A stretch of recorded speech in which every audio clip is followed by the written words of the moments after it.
Hey folks, my name is Lana Coles, and I want to talk about my research project, The Contemporary Aesthetics of Adolescence, and how Euphoria uses style to spectacularize representation of modern youth and the articulation of a teenage gaze. The release of the second season of the HBO hit television series Euphoria was met with large popular culture criticism of the stylization of the teenage experience. In my analysis, the method of visual rhetorical analysis is used to demonstrate how visual elements of the television series Euphoria, in its performance, communicates ideas about how Euphoria prescribes audiences a certain way of viewing the experiences of adolescence in a thematically significant way, producing what I found to be a teenage gaze among mature viewers. Euphoria relies on a heavily stylized manifestation of mature themes, described by critics as aesthetic pretensions, to convey a sense of performance that is well suited to my visual rhetorical analysis of the factors of color and light, aesthetics of technology, fashion, and setting. In my project, I expand on how these visual elements contribute to the spectacularized performance.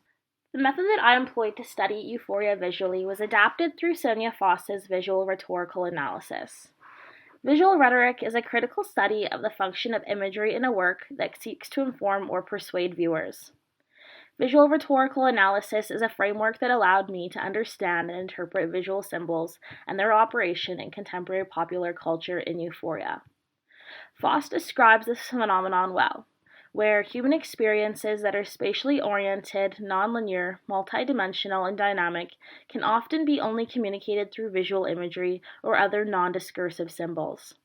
To understand and articulate such experiences require attention to these kind of symbols. In the development of my research project and its methodology, the research question I ask is, how is Euphoria using subversive aesthetics to present visual imagery to explicate mature themes surrounding sexuality, substance abuse, and mental health within the evolving teen genre?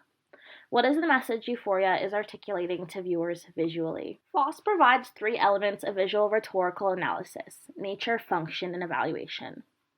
Nature describes the distinguishing features of the visual image through suggested and presented elements. Presented elements include the naming of the major physical features in the work, including space, medium, media, and technology, color, setting, and imagery. These are the visual elements that I studied to reach my conclusions. Alternatively, suggested elements include concepts, ideas, themes, and illusions that a viewer is likely to infer from the presented elements. This is how I discovered a teenage gaze in Euphoria, which is an unreliable perspective informed by age and inexperience, made desirable for audience seeking a return to their own idealized past. The function of the image is an attempt to discover how images are symbolically operationalized. Function is the overall action an image communicates. In this way, the function of an image is to articulate emotional appeals that are generated through intentional design choices within the work. Function is essential to visual rhetoric because it is the avenue for understanding how interpretations of an image can be mobilized in larger ways. To illustrate this point, the Euphoria effect is the subsequent global fashion influence that has followed the series, which signifies a connection to youth culture in a popular culture context outside of the teen genre. Lastly, evaluation of an image unpacks its significance as a visual artifact and determines if an image offers emancipatory potential. I use the aspect of evaluation to determine if Euphoria is subversive in its articulation of the teenage gaze.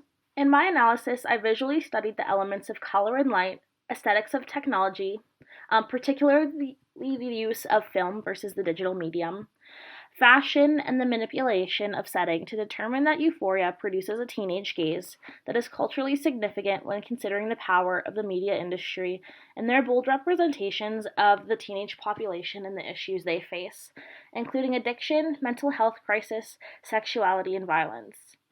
This representation can be harmful. I conclude that through the articulation of the teenage gaze amongst mature Euphoria viewers and producers, the teenage experience is assimilated into mainstream culture by a media industry that can force experience into oblivion through stylized aesthetic representation. I would like to acknowledge my most fantastic advisor, Dr. Guguetti, for all of her support and guidance throughout this project. I truly wouldn't have been able to do it without her.